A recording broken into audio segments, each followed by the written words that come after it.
We formed a group in 2006. There were a handful of us, maybe half a dozen, and we quickly decided that we wanted to be in some way Earth-focused. And it didn't take very long before the issue of carbon buildup in the atmosphere and the potential for global warming or climate change became the focus.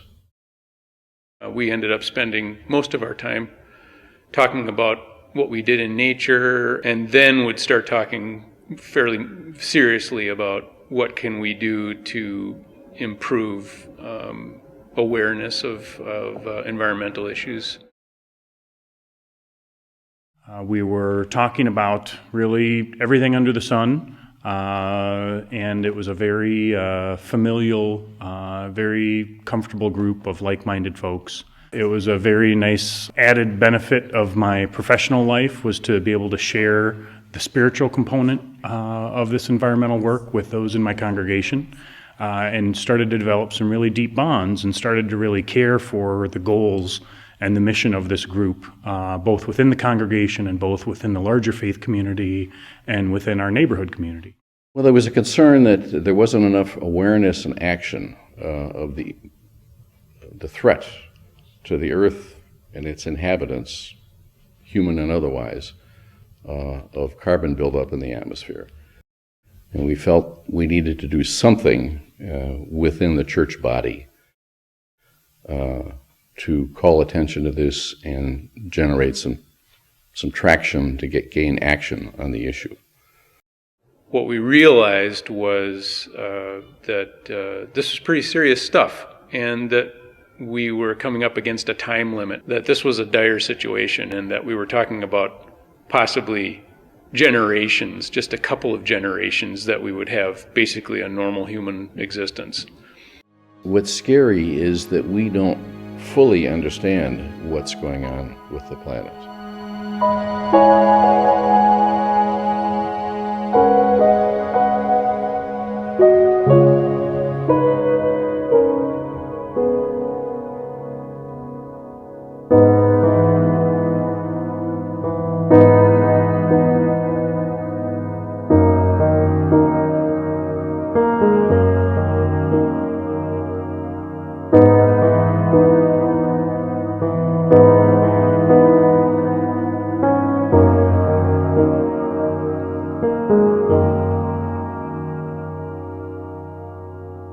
There are a lot of dire predictions for what could happen with a runaway greenhouse effect. Once we got that, then we got into a despair, a kind of a feeling that, we're in trouble. So then it became, is there really anything we can do about it? We had to overcome inertia. We had to overcome sluggishness or hopelessness or a sense that nothing we could do could make a difference. Almost like a fatigue or a despair or a darkness that we had to really chip away at. It was the human tendency to shut down in the face of catastrophe. My sense was it was educational and sort of sharing their concerns, but that there was what came out of that was a sense of great sadness and almost, it seemed like sometimes kind of a paralysis. I think we got stuck when we felt that nothing we did made a difference. We had to rise beyond and understand that anything we did started to make the difference. And then when we had made one difference, we could then move forward and make another difference, and then move forward and make another difference. When the group started thinking about action and what they could do and moved in that direction, then it started to feel like the seeds of hope were really planted. We stuck with it. And slowly, people wanted to be part of it. We realized that we had a community here that actually can make a big effect. Out of our discussions emerged the Earthwise resolution. There were a lot of intense energies involved and a lot of passion, and it came out in the resolution. We got it approved through council, and then in 2008 took it to the state conference and got it approved there. From there it went on to the national level a year later and was approved there as well. Originally developed in this small group meeting in a little upstairs meeting room. I had come to know just a few years ago and brought to the others' attention the fact that the energy consumption in our built environment, in buildings, accounts for the largest demand that calls for energy. This is the largest contributor from a consumption base, from a demand side, of what drives carbon emissions in the United States. And so we realized early on that we have a large facility here, tens of thousands of square feet of commercial real estate, like most churches. We really had to look inside ourselves and look at our own practices for operating this facility and how we might do a comprehensive energy audit, one that would really address what this building is contributing to. We realized that was going to cost money.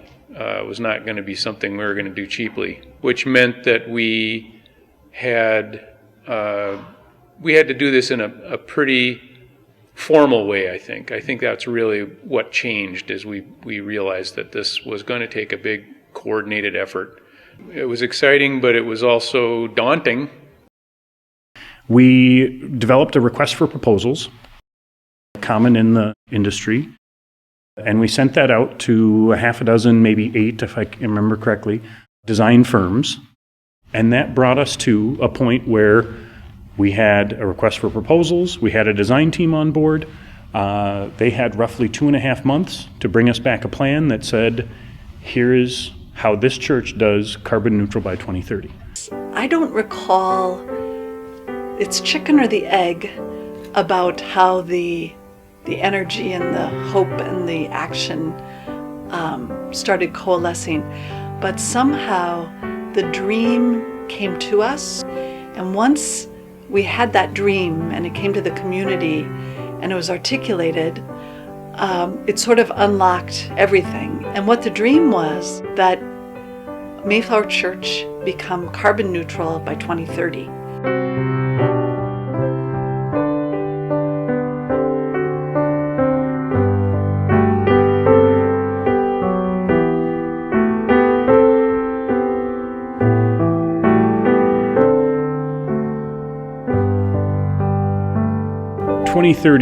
We came to early in the planning because of a movement called Architecture 2030. 20 of the 30 largest architecture and engineering firms in the country have subscribed to Architecture 2030.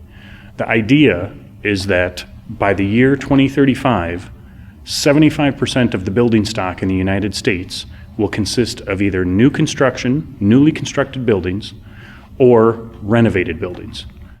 Architecture 2030 contends that if we build off of a highly energy efficient model, striving towards carbon neutral buildings by the year 2030, we will impact literally billions of square feet of the built environment, which again is a massive contributor to carbon emissions and therefore global climate change. I think it was the whole idea of significantly reducing Mayflower's carbon footprint and standing out there as a beacon for hope for the wider community that energized people. I don't think they understood the intricacies of carbon neutral 2030. I'm not sure I understand all the intricacies. There was a model we could subscribe to, so we had some guidance, we had some data that we could use for decision making and planning, and most importantly for fundraising. When we talked to church leadership about the idea that there is this growing national and global movement to build carbon neutral buildings by the year 2030, it was an aha moment. Our lead minister, Reverend Campbell, heard this and said, that's it. That's what we can do. The congregation will get behind a movement. The congregation will get behind an effort with an audacious goal that will make a visible statement of Mayflower's leadership and the intention of us to further the reign of God on earth by doing everything we can to reduce our carbon emissions in our facility. We're at a point now with climate change that doing very small things is not only not enough practically, but it can counterintuitively not help with the hope. And that's why this big dream was important. So if the plan is to put recycling containers in every room, of course we need to do that, but that's just too small, and it doesn't match the degree of crisis and concern that we all know, whether consciously or unconsciously, that we face. So the dream has to be big enough, and so that 2030 grabbed us and just took us. Then it was, aha, we know what we need to do. And that's when I think a lot of the really good work started happening within this community and with a very strong team of lay leaders. I think it worked because of the passions and commitment of the individuals involved. When you have a small group of people, 6 to 12, depending on which Sunday you count heads, the sum of their efforts, if they're really working together, is greater than the true sum of the individual parts. It took faith that a mustard seed can move a mountain. It took faith that no matter how few people we had showing up at our initiatives, how few people signed up to be part of an energy challenge or wanted to participate in our early years, that we were going to keep at it. The Earthwise resolution calls for an energy audit. That means a lot of different things to a lot of different people. We could do an energy audit light, or we could do an energy audit on steroids. And we started discussing what we really were trying to do. And the energy audit in and of itself wasn't the end game. This was all in the context of climate change, of carbon emissions, and how we could impact that avenue of environmental protection, how Mayflower could continue to be a leader in environmental justice just as it has been in social justice. So we went to the foundation in 2011 and received a grant for $15,000, and that audit commenced in early 2012. And this was also when we kicked off the financial campaign, the Seeds of Hope, originated in that fall.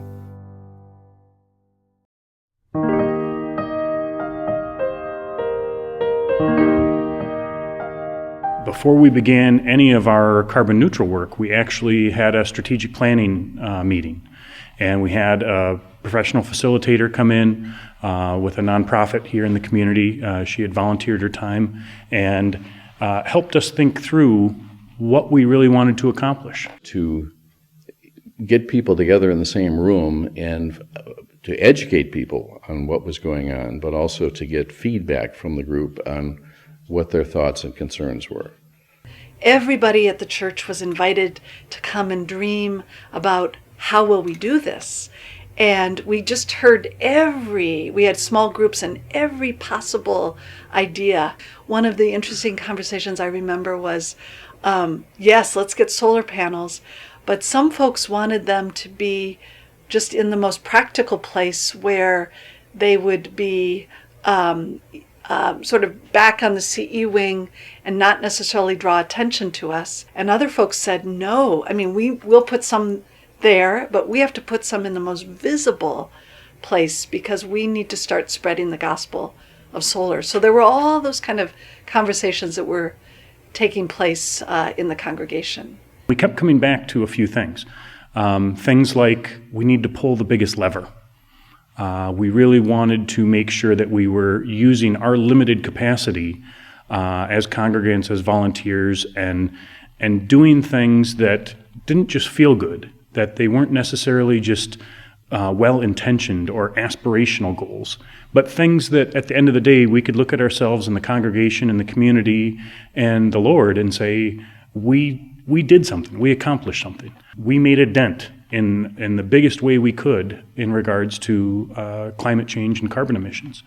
That continually, as we went through strategic planning and talked about all the different various avenues of greenness you can be, recycling, composting, stormwater. We talked through all these issues and we kept coming back to the key issue of our time, the key issue of our moment, and the key thing Earthwise was going to focus on was climate change and the church's avenues to combat carbon emissions. Can we move this forward? Do we have what it takes to make the difference that we feel is required to be made? Carbon neutral by 2030 is a huge initiative. And it means not just some of the things that are very easy to do and then you can continue your lifestyle the way you've always lived it. It really means some conscious choices and decisions to live differently. I think the biggest resistance we had was just dealing with the lack of awareness and apathy of much of the congregation. They just weren't in tune with the scope and seriousness of the issue like the members of the team were. There were some conflicts between innovation and tradition. We've always done it this way, and we need to do it a different way. There are people, as in any congregation, that have done things a particular way for decades, in some cases many decades. And energy efficiency and carbon emissions and a congregation having to be concerned about these things at a high level and placing a priority on them and putting a whole lot of scrutiny on how these facilities are operated and managed, that's going to rub some people the wrong way. There were people who were resistant to us changing from the old sign out front where the custodian had to go out and put up the letters of the sermon on the Sunday, and we went to LED lights. And there was a resistance to that. What's the appearance of that? Are we using more electricity? Well, yes, but we're saving the custodian time, and we're also being responsible with the lighting. We don't have to have a fluorescent light now lighting up the letters, this old antiquated letters of our sign out front. Change is not easy. It's not ever a simple process. It's mucky, it's murky, but really that's what the Christian message helps us work through. It helps us talk with one another when we don't necessarily agree. It helps us respect one another when we think the other person's a little crazy. It helps us love one another when you kind of want to strangle the committee that you're talking to. That's what church is about. It helps us talk through these tough things. If we try to go straight to the fix, try to just go straight to the solution to the problem, whether that's quick or it takes a long time, if we're skipping over the level where we are building relationships on an individual level, on a team level, in the congregation, we are missing the opportunity, first of all, to engage people at the deepest place where they are affected by climate change. We're also not practicing this skill that we're going to need when we go out there and convince people who aren't so like-minded. We're here amongst people who already think the way that we do, and it's a challenge even here. So when we go out in the world and we want to make a difference, we need to know those tools and of building relationships. Without those relationships, first of all, people aren't going to stay engaged in that work the way that they do when they really know one another, know what is so of ultimate concern to one another. But the project itself is going to be lacking that spark that has come from discernment in community. I want to fight against climate change because I love my community, because I know how painful it will be for our children and our children's children. The relationships give me hope. I see that you are changing your lifestyle. That gives me hope that I can.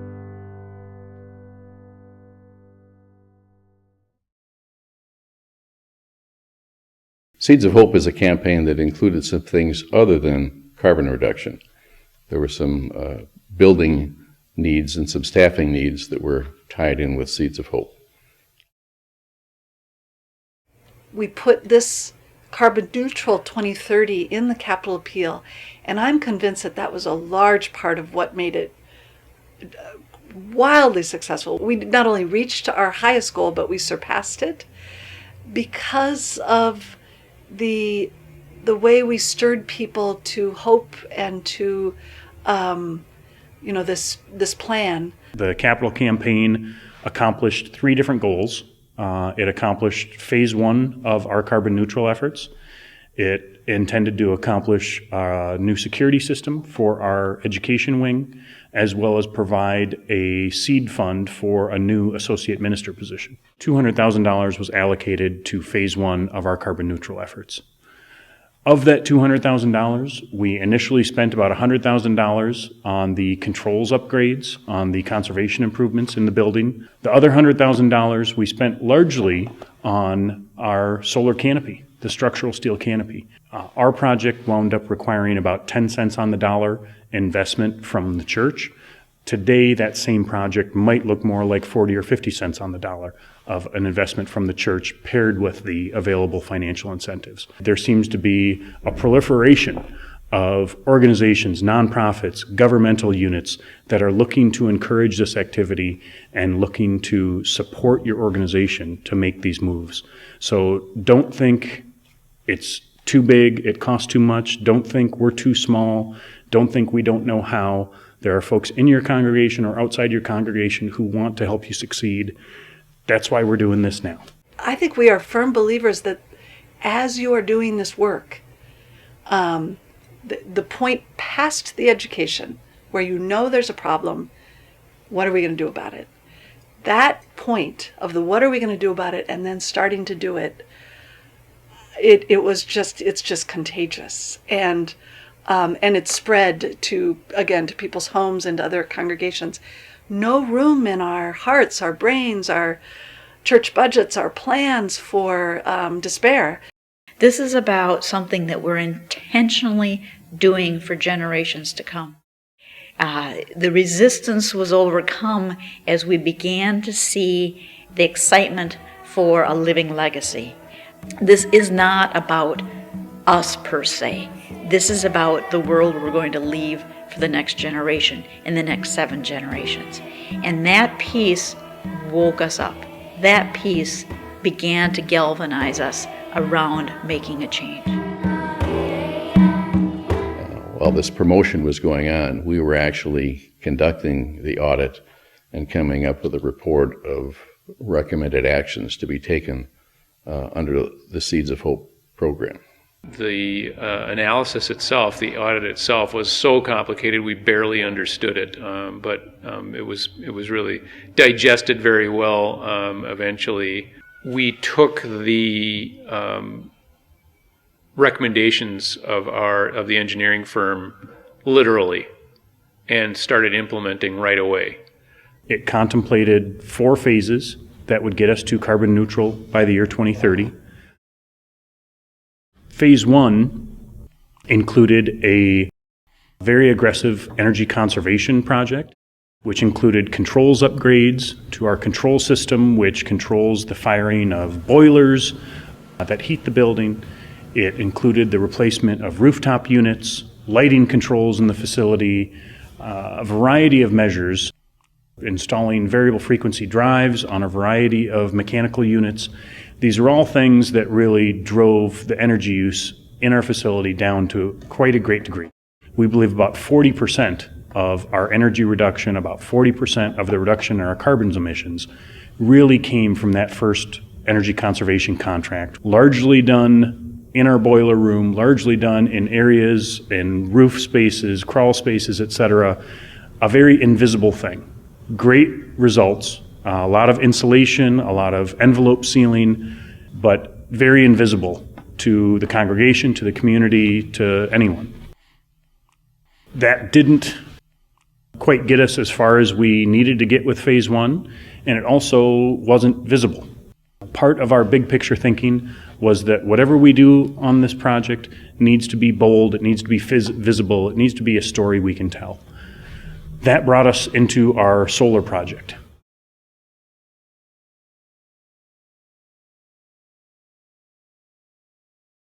And in the discussion in the hallway with one of the founders of the group, Grant, we were talking about what their next plans were for solar. And when he started to talk about the fact that they wanted to have an entry canopy built, the subject came up that I had been involved with a lot of solar energy work. And one thing led to another. I got on the committee that helped actually implement it. At some point in the conversation, we needed someone to design it. I proposed that my firm get involved with it. So we came to an agreement on how that would work, what the fees would be, and we moved forward. Mayflower's solar project contributed about another 20% of carbon reductions to our facility, bringing our first phase total, we believe, to around 60% of reduction of carbon emissions. That solar project was conceived on a feasibility basis and revised repeatedly over time. We originally anticipated putting the majority, if not all of the solar system on the office portion of our building, which is not where most of it wound up. There were too many rooftop units, too much mechanical equipment on that piece of rooftop, and the age of that rooftop was of concern. So we moved 3/4 of the 200 panels that were installed to our education wing, which means they would be virtually invisible. Unless you look very carefully and step way back from the church, a block or so, you can't see them up there. You don't know they're up there, and they're creating energy on a minute-by-minute basis. In discussions, we started to say, well, what do we need? How many panels can we get? That sort of led to starting to figure out what the options were. We proposed about 2 or 3 different locations we could show off the panels. With the measuring, those plans, pictures, we built a virtual model of it. From there, we could test different things. We could test the shadow patterns. We could test the height of things, the angle of the panels. And within that model, we just tried different iterations. We got to 1 or 2 that we showed the committee and had some discussions on what was the pros and cons of those. And then really decided on a direction and refined it from there. We wound up putting 50 of the panels, a quarter of the system, on a structural steel canopy that extends out and covers our entryway, our sidewalk, our main entrance, and really sets a beautiful tone, a beautiful environment, and a welcoming statement of what this church is about. We didn't want to directly reproduce what the aesthetic would have been then, but we also wanted to sort of tie in and respect that. So there was some elements on the existing building, in particular the existing bell tower, that we used to sort of be our jumping off point to how to build this canopy.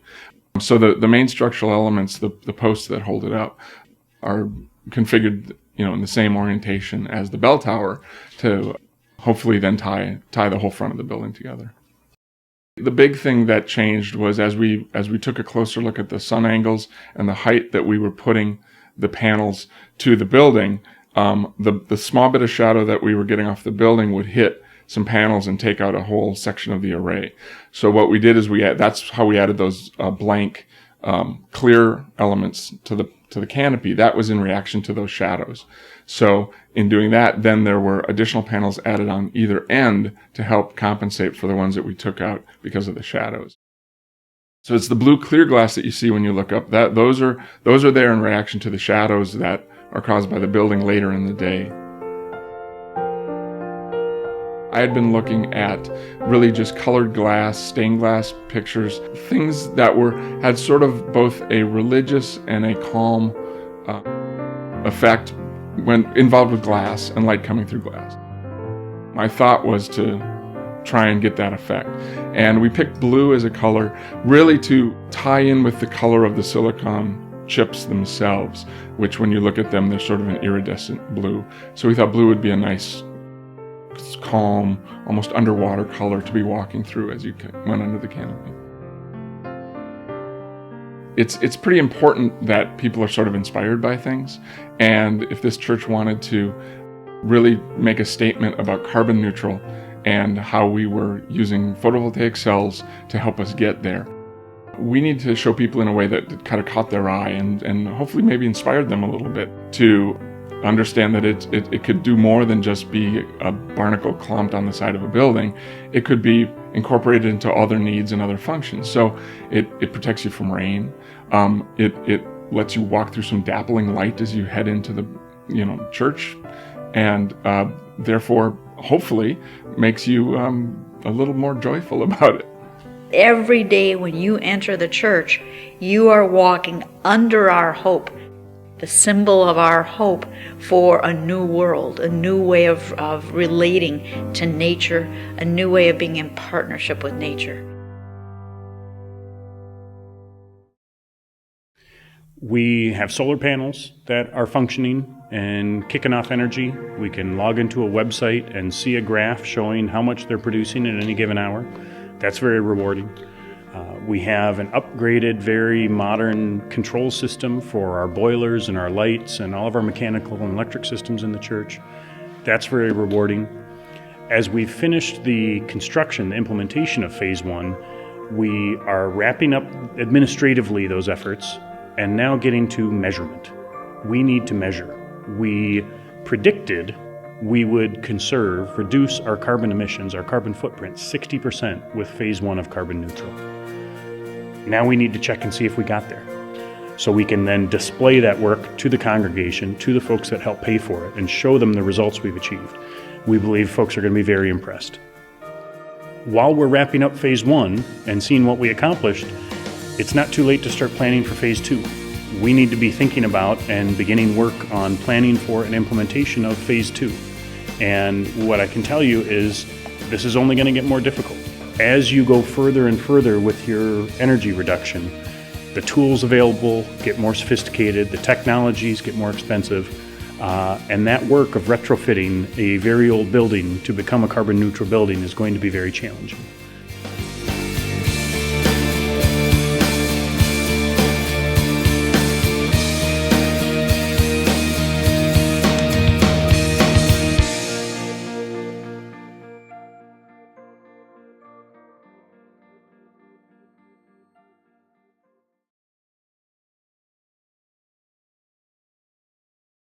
One of the ways that congregational polity and the way decisions are made in the United Church of Christ was a real strength in accomplishing this particular project is that as things bubble up from the congregation and people have passions and talents and knowledge that they bring to a project or to an issue, then they're able over time to let that evolve into something that really can become part of the identity of the church, because there's so much ownership within the congregation and so much, such broad work done in the congregation to bring it to reality.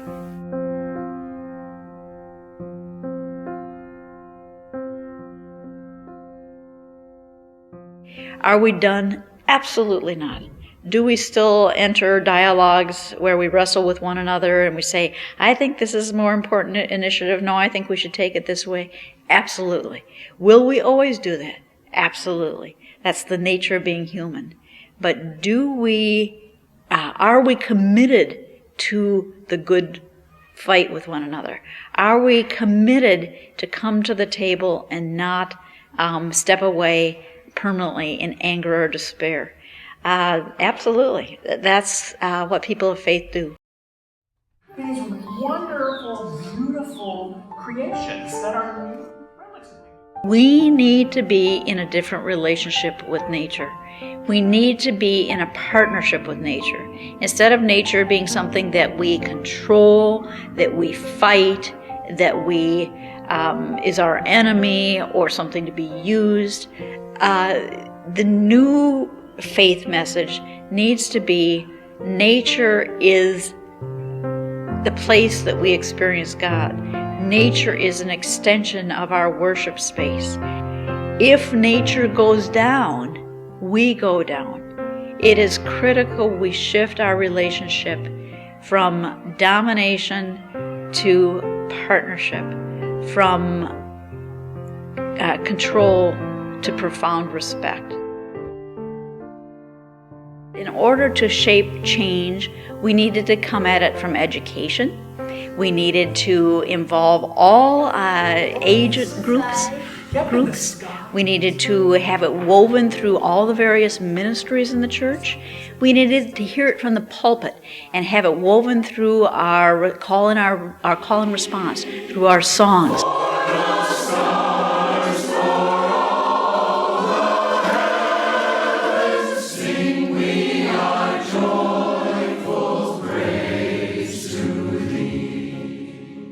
We're out there bonding even closer to nature. So we have our love and our passion and our joy stays strong in the midst of this very critical and crisis time. And one of the things that Mayflower has done is to actually work prayers for the earth and creation into every worship service that we have here. We are constantly lamenting and praying and lifting up hope and dedicating ourselves to changing our ways. And that is the way that this is going to happen. We all need to challenge one another to not soften, not silence, and to really at this point name the fossil fuel industry as the obstacle. Preachers and churches, I believe we are called for just such a time as this. This is our time to preach prophetically and clearly. In the Andes, the healers say that the world is as you dream it, and that's true of a lot of spiritual traditions, that what we dream, what we believe becomes manifest. And we have believed a very dangerous story about climate change. And that story has been told to us, and it has said, there's nothing you can do. It is inevitable. It is going to destroy us. And we at Mayflower are here as people of faith, as a community of faith, to tell a different story. To say, that's not the story we know. That is not the Christian message. The Christian message is that Jesus and God are alive, that God is still speaking.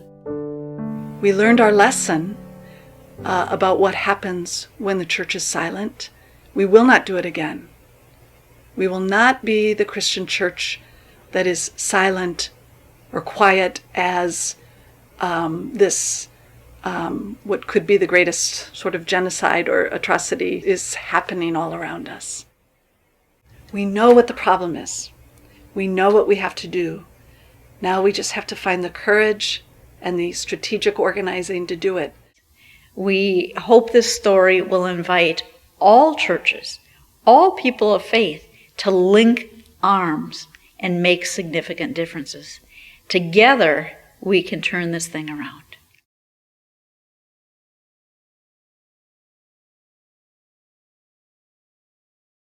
How do I convince myself to go to another night meeting? How do I convince myself to go tell the story again? I just simply have to go home and look at my 8-year-old daughter and know that I'm doing this for her and for her kids. That's why I do this. I am hopeful. I am very hopeful. Our Seeds of Hope campaign really was exactly that. We can do this. We can work on the largest levers. We can all pull our weight. We can all lead in our own congregations, our own neighborhoods, our own homes to tackle this problem. But if we are tackling simultaneously the largest producer of carbon emissions, being coal-fired power plants on the production side, while at the same time we're tackling the largest contributor to carbon emissions from the consumption side, from the demand side, that's calling for all of that coal-fired electricity, we can make a big dent and we can solve this problem for my daughter, for her children, my grandchildren, and for the 7th generation beyond there. We can stare down the most critical situation humanity has ever faced, and we can move to a healthier place. When we baptize our babies and our children and those who want to be baptized, we promise to care for them, and that means to care for their future. This is when we have a baby in the heart of the congregation, and we are holding up this baby and making a public proclamation that this human being, this new life, is beloved by God. And we are also making a promise, all of us. We are promising that we're going to care for this child.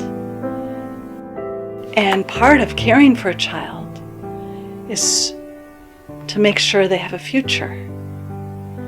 Part of caring for a child is to make sure that they are living in hope. We have a song called Power in the Children, and the last line of it is, power to change the world. We want our children to know that together right now, we have the power to change the world.